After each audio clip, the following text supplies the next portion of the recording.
எல்லா துறைகள்லையும் இந்த ரொபாட்டிக் வந்து ஆட்சி பண்ணிட்டு இருக்கு சார். இப்போ இந்த எலும்பு மாற்று, இந்த மூட்டு மாற்று சிகிச்சை, இந்த மாதிரி ஃபீல்ட்லாம் ரொபாட்டிக்குடைய பங்களிப்பு எந்த அளவுக்கு இருக்கு, முதல்ல இருக்கா?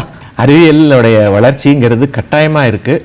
அதனால் இதில் ரோபோ அப்படிங்கிற ஒரு விஷயம் வந்து ரொம்பவும் முக்கியமான விஷயம்.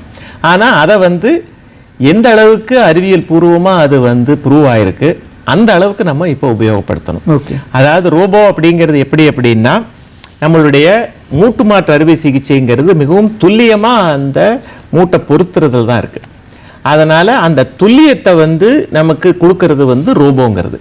ஆனால் இந்த மூட்டு மாற்றுங்கிறது வந்து பல வருடங்களாக அனுபவம் பெற்று, இல்லை அனுபவம் பெற்றவர்களோடு அவங்க பணிபுரிந்து அந்த துல்லியத்தை கண்டுபிடிச்சவங்களுக்கு வந்து இதை 35 வருஷமா 40 வருஷமா இதை பண்ணிட்டு இருக்கிறாங்க, இந்த மூட்டு மாற்று அறுவை சிகிச்சை.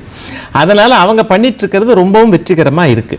அதனால நார்மலாக ஒரு சாதாரணமாக மூட்டு தேஞ்சி போய் வந்தவங்களுக்கு ரொபாட்டிக் பண்ணணுங்கிறதுல எந்த விதத்திலும் இப்போதைக்கு பெரிய பலன் இல்லைங்கிறது அறிவியல் சொல்லுது. ஓகே. இன்னும் அது வந்து ப்ரூவ் ஆகலை ரொபாட்டிக். ஆனால் சொன்ன அதே சமயத்தில் பல கோணலாக இருக்கிற மூட்டுகள் இருக்குது. அதாவது தொடையெலும்பு முறிஞ்சு, முழங்கால் எலும்பு முறிஞ்சு, அது வந்து நேராக இருக்க முடியாது. அதை துல்லியமாக நம்மளுடைய கண் பார்வையில் அதை சரி செய்ய முடியாது அப்படிங்கிற ஒரு சுச்சுவேஷன் வர்றப்போ, சூழ்நிலை இருக்கிறப்போ, இந்த ரோபாட்டிக்குங்கிறது வந்து நமக்கு அந்த துல்லியத்தை கொடுக்குது. ஆகவே அந்த ஒரு சந்தர்ப்பத்தில் அதற்கான ஒரு இடம் இருக்குது.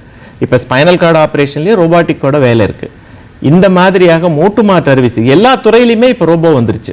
ஆனால் அதை வந்து சரியான என்ன இப்போ அதனுடைய நம்ம இப்போ என்ன ஆயிடுது அப்படின்னா, நீங்கள் சொன்ன மாதிரி அறிவியல் வளர்ச்சி ஜாஸ்தியாக எல்லாருமே நமக்கு ரோபாட்டிக்கில் நம்ம பண்ணிக்கலாம் அப்படின்னு நினைக்கிறாங்க. இப்போதைக்கு அறிவியலில் அது வந்து ப்ரூவ் ஆகலை. ஸோ அதிக மூட்டு மாற்று அறுவை சிகிச்சை செய்த மருத்துவர்கள் நார்மல் முறையில் அறுவை சிகிச்சை செய்துட்டு ரொபாட்டிக் வந்து அவசியமாக இருக்கிற இடத்துல அவங்க யூஸ் பண்ணுறதை அவங்க வந்து நோயாளிகள் விரும்பினாங்கன்னா அது வந்து கரெக்டான மெத்தட்.